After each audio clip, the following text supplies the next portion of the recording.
එකේ එම්ප්ලොයිමන්ට් එක ගැන කතා කරගන්න.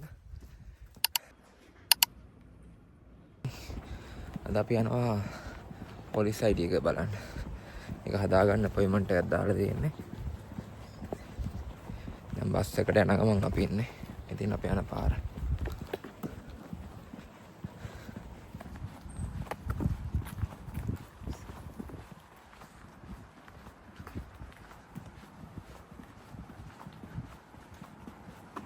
දැන් වෙලාව 8:40 උදේ. 43 තමයි බස් එක තියෙන්නේ. වෙලාවට වෙනවා මං හිතන්නේ. අද පොඩ්ඩක් සීතලක් තියෙනවා. ක්ලවුඩි වගේ ටිකක් අද. අපිට ගෙදර ඉඳන් මීටර් 600ක් වගේ තියෙනවා බස් හෝල්ට් එකට. දැන් මේ ළඟට ඇවිල්ලා තියෙන්නේ.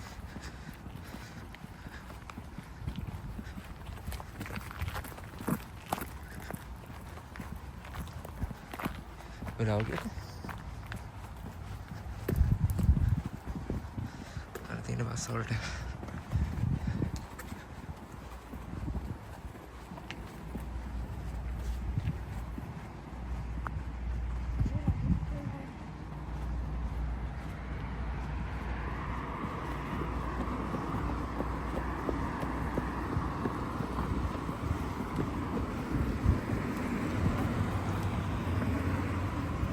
මෙහෙර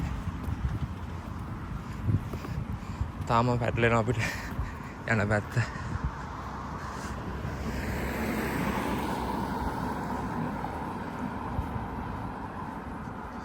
මේ ගොඩක් තැන් තියෙන බයික් වලට පදින්න පාරවල්.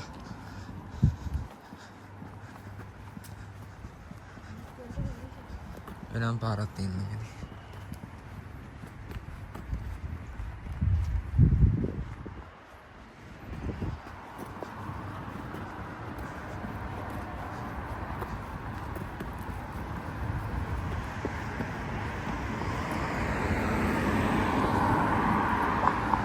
බස් හෝල්ට් එක.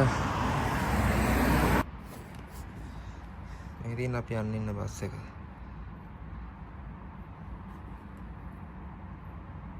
අපි දැන් මෙතන ඉන්නේ. මේ යන ගමන් බස් එක.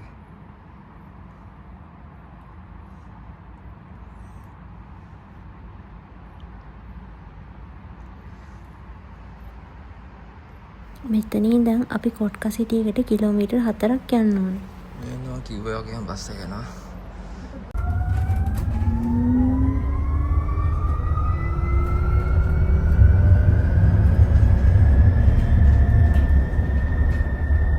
අපි දැන් එන් ඩෙස්ටිනේෂන් එකට ආවා. මෙතනින් බැහැලා පොඩි දුරක් පොලිස් ස්ටේෂන් එකට පයින් යන්න තියෙනවා. අර ඈත පේන්නේ පොලිස් ස්ටේෂන් එක. අර ඈත පේන්නේ කැම්පස් එක.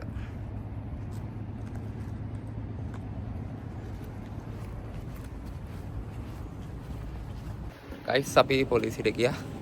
දැන් ID එක හදාගන්න ගත්තා. මේ ඒගොල්ලෝ යුරෝ 118ක් ගියා දෙන්නටම. කිව්වා වර්කින් ඩේස් 4කින් වගේ මැසේජ් එකක් එයි. ඇවිල්ලා කලෙක්ට් කරගන්න කියලා. දැන් අපි යනවා බස් කාඩ් එක හදාගන්න. ඒකත් මේ ළඟම තමයි තියෙන්නේ. දැන්ම ගිහිල්ලා බලමු මොකද වෙන්නේ කියලා.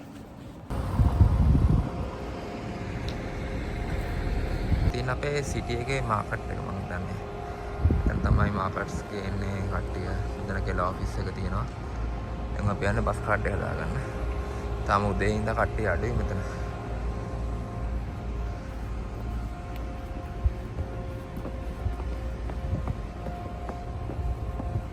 අපි බස් කාඩ් එක ගන්න ඇවිල්ලා ඉන්නේ. එතනදී අපිට කැමති පැකේජ් එක තෝරගන්න පුළුවන්. මාසයේ පැකේජ් එක නැත්නම් මාස 6. මම හිතන්නේ ස්ටුඩන්ට් පොඩි ගාණක් අඩු වෙනවා යුරෝ 37ක් වගේ. අද අපි යනවා තේ ඔෆිස් එකට.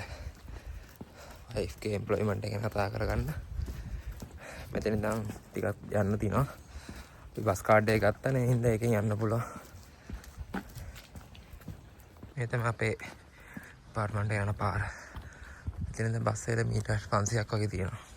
ඊට ග්‍රොසරි අයිටම්ස් පර්චේස් කරන්න මිනි මාර්ට් එකකුත් මෙතන තියෙනවා. ඔෆිස් එක ගැන කිව්වොත් ඒක තමයි ඩිපෙන්ඩන්ට්ගේ අගේ CV එක චෙක් කරලා මොන පාත් එකටද නැත්නම් ලැන්ග්වේජ් කෝස් එකට දානවද ඒ ගැන පොඩ්ඩක් කතා කරගන්න තමයි තියෙන්නේ. මම හිතන්නේ ඒකටත් කිව් එකක් තියෙනවා. බලමු ඉතින් ගිහිල්ලා මොකක් වෙයිද කියලා. දැන් වෙලාව උදේ 9යි. ටෙම්පරේචර් එක නම් 15යි දැන්. අවුවක් තියෙනවා. හවස් වෙද්දී බලන්න ඕන මොනවා වෙයිද කියලා. දැන් අපි බස් එකට නගින්න හදන්නේ. ඉස්සර තමයි බස් වලට ගිහින්නේ.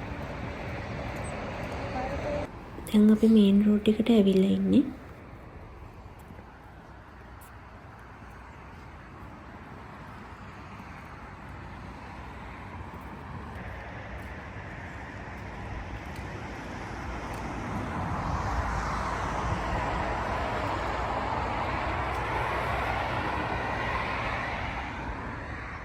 ගොඩක් මේ ෆිනිෂ් අය උදේට ඔෆිස් යන්නේම බයික්ස් වල තමයි. තව පපීස්ලා වරම් පාරට එනවා. උදේ වරුවට ඒගොල්ලෝගේ රූටින්ස් ওই විදියට තමයි තින් වෙන්නේ. කාඩ් එක. මේක වුණා මට ස්ටුඩන්ට් යුරෝ 37යි. ඇඩල්ට් කෙනෙක්ට 57යි. මේකෙදි මාසයක් යන්න පුළුවන් ඕන තැනක මේ සිටි එකේ. මේ ගන්න එක වාසිය ඇත්තටම නැත්තම් ඩේ ටිකට් එකක් යුරෝ 3ක් වගේ එනවා එක්කෙනෙක්ට. මේ තියෙන්නේ බස් එකේ යන රූට් එක 1 කියන පොයින්ට් එකෙන් ඉන්ඩිකේට් වෙන්නේ බස් එක. ඒ කියන පොයින්ට් එකෙන් ඉන්ඩිකේට් වෙන්නේ අපි ඉන්න ලොකේෂන් එක. බස් එක ආවා. දැන් අපි බස් එකට නගින්නයි යන්නේ. බස් කාඩ් එක යූස් කරන ෆස්ට් ටයිම් තමයි මේ. අපි දැන් ඇවිල්ලා ඉන්නේ ඊගල් කියන බිල්ඩින් එකට. ඒකේ තලෝ 3 කියන බිල්ඩින් එකට තමයි ඇතුළට යන්න ඕනේ අපි. ඒක ඇතුළට ගිහිල්ලා 7th ෆ්ලෝර් එකට යන්න ඕනේ. අපි 7th ෆ්ලෝර් එකට ගිහිල්ලා ඩොකියුමන්ට්ස් ටික අපේ හෑන්ඩ් ඕවර් කරලා ඒගොල්ලොත් අපිට දුන්න ඩොකියුමන්ට්ස් ටික ෆිල් කරලා දෙන්න කියලා. අපි ඒ ටිකත් ෆිල් කරලා දීලා එතන ඔෆිස් එකට ඔක්කොම ඩොකියුමන්ට්ස් ටික හෑන්ඩ් ඕවර් කරලා ආවා. ෆෝම්ස් ටික බාර දුන්නට පස්සේ ඒගොල්ලෝ අපිට ඩේට් එකක් කියනවා. එදාට යන්න තමයි තියන්නේ ආයි හම්බෙන්නේ ඒගොල්ලෝ. අපිට තේ ඔෆිස් එකේ වැඩ කරගන්න පැයකමාරක් වගේ තමයි ගියේ. අපිට ඒක කරලා හැම පිටත් වුණා යන්න apartment එකට. මේ විදිහට තමයි අපි second week එක ෆින්ලන්ඩ් වල ස්පෙන්ඩ් කරේ. So see you on next video. Bye bye.